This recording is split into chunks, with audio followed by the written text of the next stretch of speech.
अंदाजानुसार देशभरामध्ये चांगला पाऊस पडणार आहे। यंदा मान्सून चांगला येणार आहे। विशेष म्हणजे की ज्या भागामध्ये दुष्काळी परिस्थिती आहे अशा मराठवाड्या भागामध्ये सुद्धा पावसाचं प्रमाण हे चांगलं असणार आहे।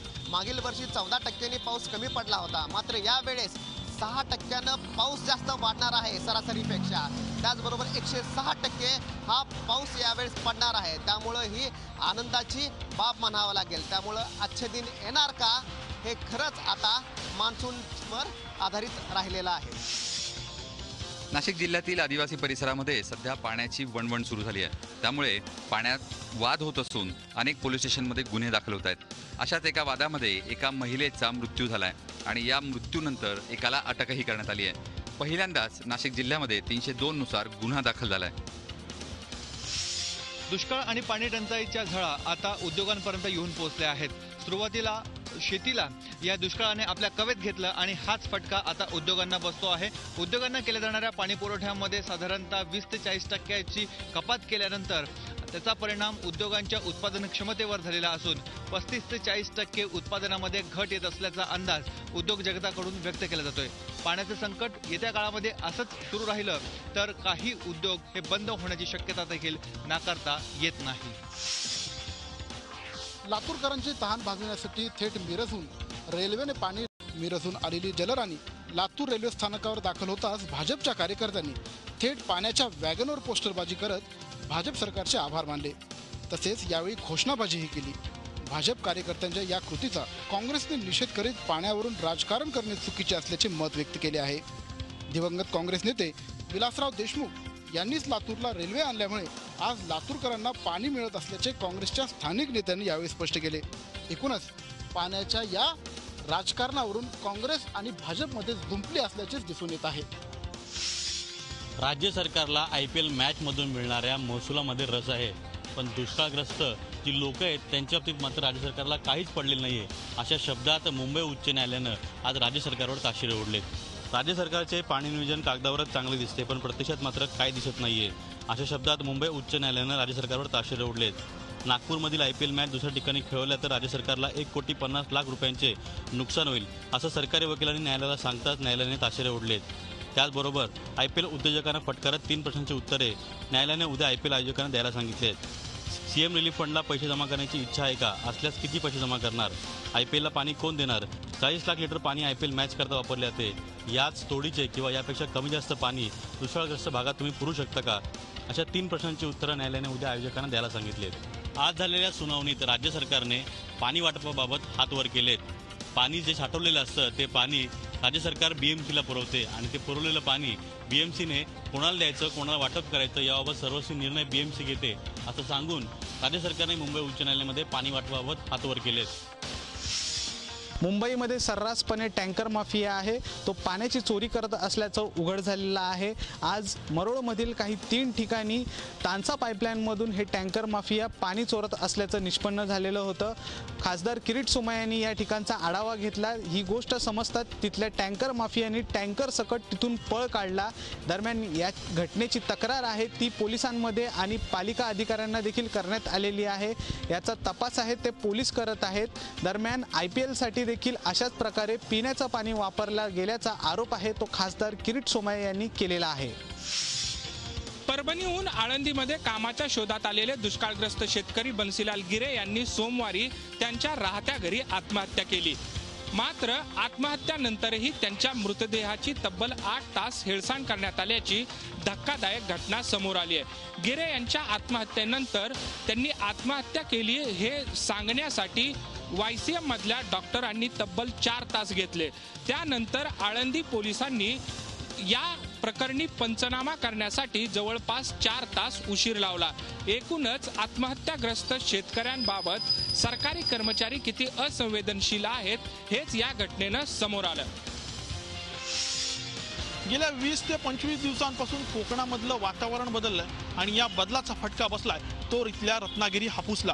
कारण गेल्या 20 ते 25 दिवसांपासून झालेल्या वातावरणाच्या बदलामुळे इथल्या मोठ्या प्रमाणात आंब्याची कैरी जी आहे ती गळून पडली आहे. त्यामुळे जे हातातोंडाशी आलेलं उत्पन्न होतं ते आता इथे पूर्णतः नष्ट झालंय. त्यामुळे इथले बागायतदार जे आहेत ते चिंतेत सापडले.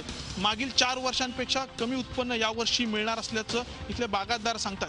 त्यातच कर्नाटकी आंब्याचा वाशी मार्केटमध्ये झालेला शिरकाव यामुळे दरांमध्येही इथल्या बागायतदारांना तफावत चढवते. त्यामुळे इथल्या कोकणातला आंबा बागायतदार अडचणीत सापडलाय. निधीची कोणतीही ठोस तरतूद नसताना राज्यात सिंचन विभागाने अनेक पाटबंधारे प्रकल्प हाती घेतले.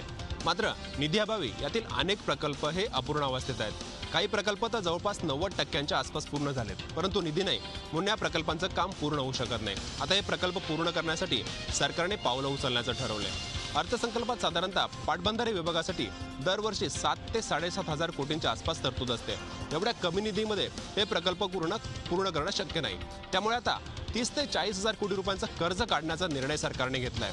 यावर्षी साधारणतः 10 ते 12,000 कोटी रुपये कर्ज काढून अपूर्ण अवस्थेतील पाटबंधारे प्रकल्प पूर्ण करण्याचा सरकारचा मानस आहे. पुढील 3 वर्षात 70 ते 90% आसपास जे प्रकल्प अपूर्ण अवस्थेत आहेत ते पूर्ण केले जाणार आहेत आणि याच्यासाठी सरकार आता कर्ज काढण्याच्या मानसिकतेत आहे. या संदर्भात जलसंपदा मंत्री गिरीश महाजन यांनी विधानसभेत ही माहिती दिली आहे. कोल्हापूरच्या महालक्ष्मी मंदिरातल्या गर्भगृहात महिलांना प्रवेश द्या अशा प्रकारची मागणी होती. ती मागणी पूर्ण झाली, त्याच्यामुळे हा वाद मिटलेला आहे. पण आता ड्रेस कोडचा वाद निर्माण झालेला आहे. तृप्ती देसाई यांना पोलीस प्रशासनानं महालक्ष्मीच्या दर्शनाला येत असताना पंजाब ड्रेस घालून येऊ नये, साडी नेसून यावा अशा प्रकारचं आवाहन केलं. त्याला तृप्ती देसाईंनी तीव्र विरोध केलेला आहे. मी पंजाब ड्रेस घालूनच महालक्ष्मीच्या देवीचं दर्शन घेणार, कोण मला अडवणार अशा प्रकारचा सवाल उपस्थित केलेला आहे. एवढंच नाही, तृप्ती देसाई जर विजयी रॅली कोल्हापुरात काढत असतील तर आम्ही त्याला प्रति रॅली काढून तृप्ती देसाईंची रॅली अडवू अशा प्रकारचा मुद्दा हिंदुत्ववादी संघटनांनी उपस्थित केलेला आहे. मुंबई महापालिकेच्या निवडणुकीचे वाजायला लागलेत बिगुल. काँग्रेस उपाध्यक्ष राहुल गांधी यांनी आज देवनार कचरा डेपोला दिली भेट आणि सत्ताधारीवर जोरदार केली टीका. मुंबई महापालिकेची निवडणूक काही दिवसांवर आली आहे, त्यामुळे सगळे राजकीय पक्ष जोरदार कामाला लागलेले आहेत. काँग्रेसचे उपाध्यक्ष राहुल गांधी यांनी देवनार कचरा डेपोचा मुद्दा सगळ्यात जास्त मोठा केलेला आहे. या मुद्द्यावरच राहुल गांधी यांनी पंतप्रधान नरेंद्र मोदी आणि मुख्यमंत्री देवेंद्र फडणवीस यांच्यावर जोरदार टीका केली आहे. राहुल गांधी यांनी देवनार कचरा डेपोला आज भेट दिली. या भेटीदरम्यान त्यांनी जोरदार टीका केली. राहुल गांधी यांनी देवनार कचरा डेपो येथे सभा घ्यायचं आधी ठरलं होतं, पण त्या ठिकाणी सभा संबोधित न केल्याने अनेक पदाधिकारी नाराज झाले. विशेष म्हणजे गुरुदास कामत सारख्या वरिष्ठ नेत्यांनी देखील राहुल गांधी आले त्यावेळेस पाठ दाखवली. याची सगळ्यात जास्त राजकीय चर्चा रंगली होती. दिल्लीच्या जवाहरलाल नेहरू विद्यापीठाचा वाद अजूनही पूर्णपणे मिटला नसतानाच या संपूर्ण वादाचा केंद्रबिंदू असलेला कन्हैया कुमार 14 तारखेला नागपूरला येतोय. डॉक्टर बाबासाहेब आंबेडकरच्या जयंतीच्या निमित्ताने विविध कार्यक्रम आयोजित केले असून त्या निमित्ताने तो नागपूरला येतोय. डावा विचारसरणीच्या आणि अन्य संघटनांनी हा कार्यक्रम आयोजित केला आहे. पण हा कार्यक्रम होण्याआधीच वादात सापडला आहे आणि विविध संघटनांनी त्याचा विरोध केला आहे.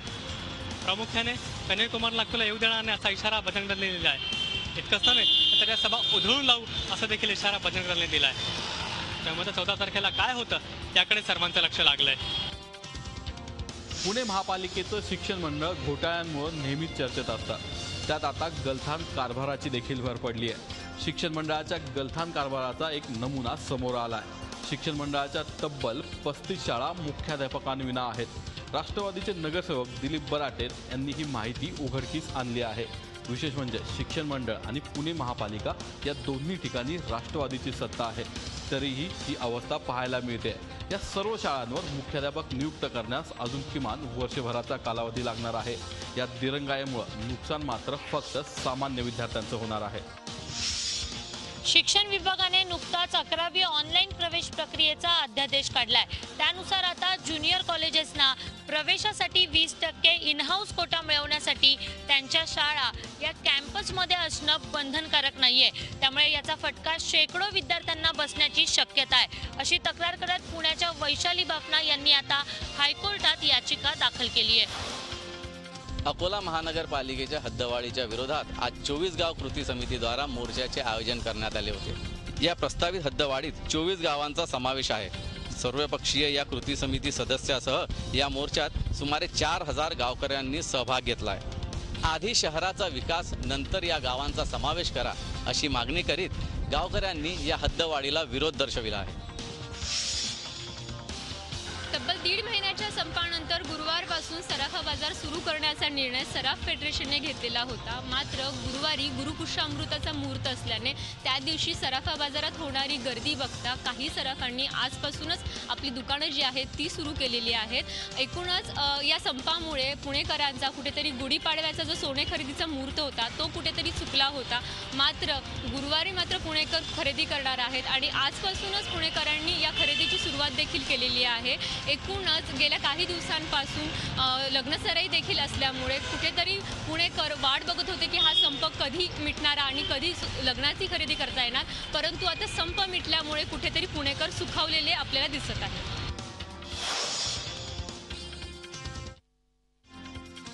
मुंबईतील मोडकळीस आलेल्या इमारतीतील भाडेकरूंना आता सरकारतर्फे संरक्षण मिळणार आहे. या ठिकाणी मोडकळीस आलेल्या इमारतींमधील भाडेकरूंना आतापर्यंत कायद्याने कुठलंही संरक्षण नव्हतं. कारण मुंबई महापालिकेने मोडकळीस आलेल्या इमारतीवर कारवाई केली किंवा ती इमारत जमीनदोस्त केली तर त्या ठिकाणी भाडेकरूंना पुन्हा घर मिळेल याची शाश्वती नसायची. त्याचमुळे मुख्यमंत्र्यांनी मुंबई महापालिका अधिनियमात बदल करण्याचा निर्णय घेतलाय. या संदर्भातील घोषणा आज त्यांनी विधानसभेत केली.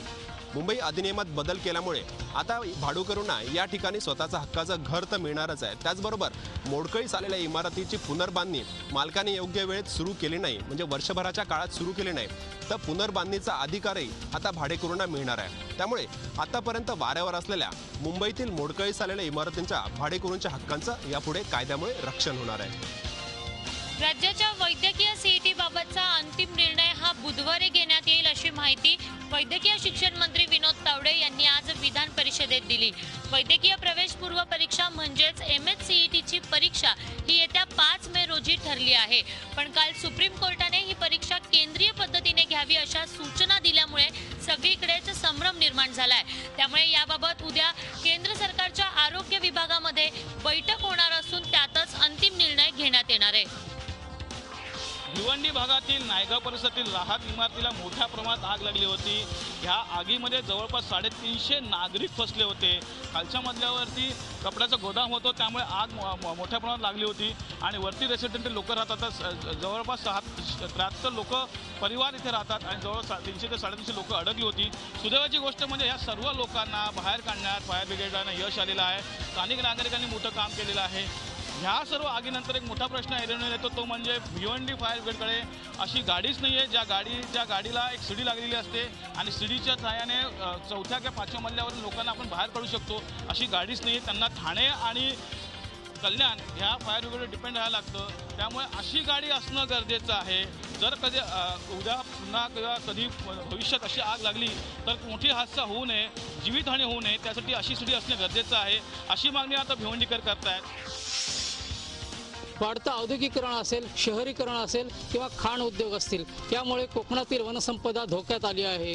प्रदूषणामुळे कोकणातील पर्यावरणाचा ऱ्हास होतोय. या पार्श्वभूमीवर रायगड जिल्हा परिषदेने सामाजिक संस्थांच्या मदतीतून अलिबागजवळ एक जैवविविधता प्रकल्प साकारला आहे. अलिबागजवळच्या तिनविरा इथं असलेल्या प्रकल्पामध्ये तब्बल 600 प्रजातींची 6000 झाडं लावण्यात आली आहेत. कोकणातील जी नवी पिढी आहे या नव्या पिढीला निसर्गाविषयीचं प्रेम वाढवावं, निसर्ग संवर्धनाविषयी त्यांच्यात जागृती निर्माण व्हावी या उद्देशानं हा प्रकल्प साकारला असला तरी पर्यावरणाच्या किंवा वनस्पतीशास्त्राच्या अभ्यासकांसाठी ही मोठी संधी राहणार आहे. अझलनशाह हॉकी टूर्नामेंट या प्रतिष्ठित हॉकी टूर्नामेंटमध्ये भारतीय हॉकी टीमनं पाकिस्तान हॉकी टीमचा पराभव केलाय. या विजयाबरोबरच भारतानं मेडल जिंकण्याचं आपलं आव्हान कायम राखलं आहे. भारत या स्पर्धेमध्ये 3ऱ्या स्थानी आहे तर जागतिक क्रमवारीत अव्वल स्थानी ऑस्ट्रेलिया या टूर्नामेंटमध्ये देखील अव्वल स्थानी असून न्यूझीलंड 2ऱ्या स्थानी आहे. तर दुसरीकडे पाकिस्ताननं या टूर्नामेंटमध्ये केवळ एकच मॅच जिंकली असून त्यांच्या खात्यावर केवळ 3च गुणांची कमाई झाली आहे. भारतानं या प्रतिष्ठित टूर्नामेंटचं आतापर्यंत तब्बल 5 वेळा विजेतेपद पटकावलं असून एकदा त्यांना उपविजेतेपदावर समाधान मानावं लागलंय. दरम्यान गेल्या वर्षी भारतीय हॉकी टीमला ब्रॉन्झ पदकावरच समाधान मानावं लागलं होतं.